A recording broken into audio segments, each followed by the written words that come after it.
അമ്മയുടെ ജിമിക്ക് കമ്മൽ എൻ്റെ ചിൻ കെട്ടോണ്ട് പോയി. എൻ്റെ അമ്മയുടെ ജിമിക്ക് കമ്മൽ എൻ്റെ ചിൻ കെട്ടോണ്ട് പോയി. സാർ സാർ സാർ വരണം, ഇരിക്കണം സാർ. എന്നെ മനസ്സിലായി കാണുമോ? പിന്നെ ഈ നാട്ടിൽ അറിയപ്പെടുന്ന പൊതുപ്രവർത്തനല്ലേ, അറിയാതിരിക്കുമോ? നമ്മൾ പരിചയപ്പെട്ടിട്ടുണ്ടല്ലോ. പേര് ക്ലീറ്റസ് എന്നാ. സാർ പറയൂ സാർ, എന്താ സാർ ഇന്ന് പ്രത്യേകിച്ച്? ഇല്ല, എനിക്കൊരു സംശയം. ഇത് ഇലക്ട്രിസിറ്റി ഓഫീസാണോ അതോ മൃഗാശുപത്രി ആണോ എന്ന്? എന്നെ കണ്ടിട്ട് ഒരു മൃഗ ഡോക്ടറുടെ ലുക്ക് ഉണ്ടോ? സാറിനെ കണ്ട അങ്ങനെയൊന്നും തോന്നൂല, പക്ഷെ ഈ ഓഫീസിന്റെ പരിസരം കണ്ട അങ്ങനെ തോന്നും. ഓ അതോ, അത് ഈ പഴകിയ സാധനങ്ങളും റിപ്പയർ ചെയ്ത് ഉപയോഗിക്കാൻ പറ്റുന്ന സാധനങ്ങളും വേർതിരിച്ചോണ്ടിരിക്കുക അവിടെ. ഓഫീസിന് സ്ഥലപരിമിതി ഉള്ളത് സാറിനും അറിയാമല്ലോ, അതാണ് അവിടെ അങ്ങനെ അലമ്പായിട്ട് കിടക്കുന്നത്. എന്റെ സാറേ, ഞാൻ അതല്ല ഉദ്ദേശിച്ചത്. ഇവിടെ ഒരു ജീവിയെ കൊണ്ടുവന്ന് കെട്ടിയിട്ടുണ്ടല്ലോ, ആട്. അത് എന്ത് അടിസ്ഥാനത്തിലാണ് അതിനെ ഇവിടെ കൊണ്ട് കെട്ടിക്കണേ? അത് കെട്ടിയിട്ടിരിക്കല്ലേ, അത് അഴിച്ചുവിട്ടേ. ഞാനുണ്ടല്ലോ പൊതുപ്രവർത്തകനാ, എവിടെ കൊള്ളരുതായി കണ്ടാലും ഞാൻ പ്രതികരിക്കും. ഈ ആടിനെ കെട്ടിയിട്ടത് എങ്ങനെയാണ് സാർ കൊള്ളരുതായികാവുന്നത്? സാറേ, ഈ ആട് വേറൊരു ഉടമസ്ഥന്റെ ആടല്ലേ, അതിനെ പട്ടാ പകല് അയാൾ അറിയാതെ അഴിച്ച് ഇവിടെ കൊണ്ടുവന്ന് കെട്ടുക. അതിന്റെ പേര് മോഷണം എന്നാ. ഞങ്ങളൊരു പരാതി പോലീസിൽ കൊടുത്താണ്ടല്ലോ, മേലധികാരി എന്ന നിലയിൽ സാർ ആദ്യം കൊടുക്കും, അത് കഴിഞ്ഞ് ഇവിടുത്തെ ലൈൻമാൻമാരെല്ലാം കൊടുക്കും. പിന്നെ ഇവിടുത്തെ ലൈൻമാൻമാരെ കുറിച്ച് അത്ര നല്ല അഭിപ്രായമല്ല. എല്ലാവരും വിളകളിൽ കറങ്ങി നടന്ന് പലതും മോഷ്ടിക്കുന്നുണ്ട്. അത് നമുക്ക് പിന്നെ ചിന്തിക്കാം. അപ്പൊ ഈ ആടിന്റെ ഉടമസ്ഥൻ സാറാണല്ലേ? ഞാനാണെന്ന് വെച്ചോ സാറ്? അല്ല, അപ്പൊ ഉറപ്പില്ല. എന്നാ ഉറപ്പിച്ചോ സാറേ, ഞാൻ തന്നെയാണ് അതിന്റെ ഉടമസ്ഥൻ. അത് പറ. അപ്പൊ ഉടമസ്ഥനെ കാണാതിരിക്കല്ലോ, ഇപ്പൊ പ്രശ്നം തീർന്നല്ലോ. സാറേ, ആരാണ് ഇവിടെ കൊണ്ടുവന്നതിനെ കെട്ടിയാലും അവനെതിരെ നിയമ നടപടി കൈക്കൊള്ളണം. തീർച്ചയായിട്ടും നിയമ നടപടികൾ കൈക്കൊള്ളും. ഫാസിലേ, ആടിനെ ഇവിടെ കൊണ്ട് കെട്ടി ആരായിരുന്നു? അയ്യോ, ആടിനെ ആണല്ല സാറേ, അത് കനകന ഉണ്ടെന്ന് കെട്ടിയത്. കനാന അവിടെ പോയി? കനകന അവിടെ ഇരിപ്പുണ്ട്. കനാനെ വിളിക്ക്.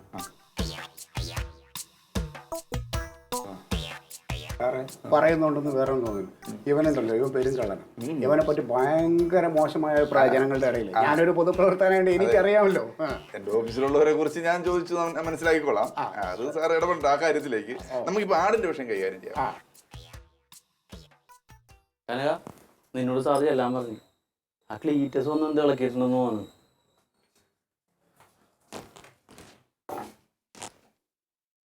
എന്താ സാറേ?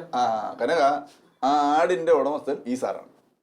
അയ്യോ, സാറിന്റെ ആണോ ആട്? എന്താ സാറിന് ആട് പാടില്ലേ? അല്ല, പാടും. പിന്നെന്താണ്? എന്തിനാണ് സാറേ ആ ട്രാൻസ്ഫോമറിന്റെ അവിടേക്ക് ആടിനെ കൊണ്ടുപോയി കെട്ടുന്നത്? സാറേ, ഞാൻ അന്വേഷിച്ചപ്പോ എന്താ അറിഞ്ഞതെന്നറിയോ? ഈ ഉടമസ്ഥ സാറ് കള്ള് കുടിച്ചിട്ട് ഫിറ്റ് ആയിട്ട് വരുമ്പോഴാണ് ഈ ആടിനെ ട്രാൻസ്ഫോമറിന്റെ മുകളിൽ കൊണ്ടുവന്ന് കെട്ടുന്നത് അത്രേ. പിന്നെ കെട്ടിറങ്ങി പോകുമ്പോഴാണ് പിന്നെ ഈ ആടിനെ കെട്ടഴിച്ചിട്ട് പോകുന്ന പറഞ്ഞത്. ഇത് ഇയാളുടെ സ്ഥിരം പതിവാണ്. എന്താ സാറേ ഇത് സ്ഥിരമായിട്ട് ഇങ്ങനെ ചെയ്യുന്നത്? കള്ളു കുടിച്ച് കഴിയുമ്പോഴാണോ ഈ ട്രാൻസ്ഫോമർ? എന്റെ സാറേ, ഞാൻ കള്ളു കുടിച്ചില്ല, ആടിനെ കെട്ടിയിട്ടുമില്ല. സാറാണ് എന്റെ ഉടമസ്ഥൻ എന്ന് പറഞ്ഞു? അല്ല, ഉടമസ്ഥൻ ഞാൻ തന്നെ. പക്ഷെ ഇതൊക്കെ എന്നോട് ശത്രുതയുള്ള ആരോ പറഞ്ഞുണ്ടാക്കുന്നതാ. ഇങ്ങനെയാണ് ഞങ്ങളുടെ അന്വേഷണത്തിന് ആളുകൾ പറഞ്ഞത്. അങ്ങനെയാണ് നിങ്ങളുടെ ആൾക്കാർ പലതും പറഞ്ഞു തരും. എന്തിനാണ് സാർ ഇങ്ങനെ കള്ളു കുടിച്ചിട്ട് ഈ ആടിനൊക്കെ അവിടെ കൊണ്ടുവന്ന് കെട്ടണത്? നിങ്ങൾ എങ്ങാനും ആട് കയറ് കുരുങ്ങി ചാവുകയോ അല്ലെങ്കിൽ ഷോക്ക് അടിച്ച് ചാവുകയൊക്കെ ചെയ്ത് കഴിഞ്ഞാൽ ബോർഡ് നഷ്ടപരിഹാരം കൊടുക്കേണ്ടി വരും. പിന്നെ അതെ, ഇയാൾക്ക് ആടിനോടും ബോർഡിനോടും ഇത്ര സ്നേഹം ഉണ്ടായിരുന്നെങ്കിൽ ആടിനെ അഴിച്ച ഉടനെ തന്നെ ഉടമസ്ഥനെ കണ്ടെത്തി ഏൽപ്പിക്കാത്തത്. ഇതിപ്പോ സാറ് വല്ലവന്റെ മുതല് അറിയാതെ മോഷ്ടിച്ച് ഇവിടെ കൊണ്ടുവന്ന് കെട്ടിയിരിക്കുകയാണ്. മോഷണമാണ്. സാറ് ഇതിനെതിരെ നിയമ നടപടി സ്വീകരിച്ചേ പറ്റൂ. നിയമ നടപടി സ്വീകരിക്കും. 8 മാസമെങ്കിലും ജയിൽ ശിക്ഷ അനുഭവിക്കേണ്ടി വരും. 8 മാസം? അത് 1 വർഷമാക്കി കൊടുക്കാൻ പറ്റുമോ? അത് പോട്ടെ, വലിയൊരു തുക പിഴ അടയ്ക്കേണ്ടി വരും. എത്ര അടയ്ക്കേണ്ടി വരും? 25,000 രൂപയെങ്കിലും അടയ്ക്കും. അതെ, ഓരോന്ന് ചെയ്യുമ്പോൾ ആലോചിക്കണം. അഴിച്ചുകൊണ്ട് വരുമ്പോൾ അതൊക്കെ നിസ്സാര പണിയാ. ഇതിന്റെ പിന്നിൽ ഇങ്ങനെയുള്ള കുരുക്കൊണ്ടൊന്നും കൂടെ ആലോചിക്കണം.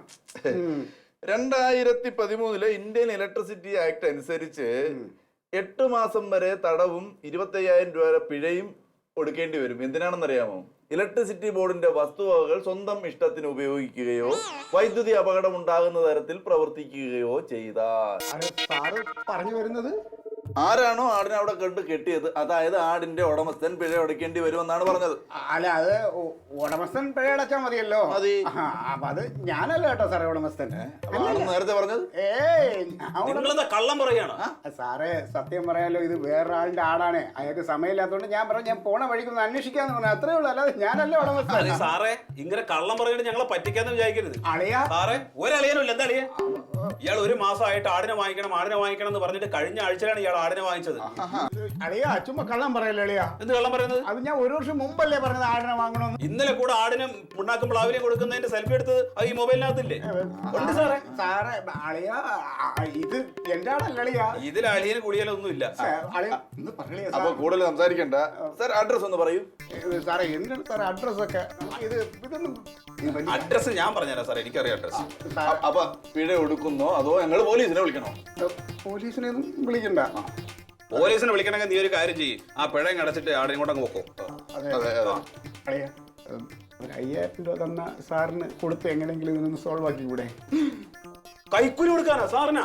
അതെ, സത്യസന്ധരായിട്ടുള്ള ഉദ്യോഗസ്ഥന്മാരെ കൈക്കൂലി കാണിച്ച് പ്രലോഭിപ്പിച്ചു എന്ന് പറഞ്ഞിട്ട് കേസ് വേറെ വരും. ക്രിമിനൽ കുറ്റാണ്. ഈ ജയിലിൽ കിടക്കേണ്ടി വരും, ജാമ്യം പോലും കിട്ടൂല.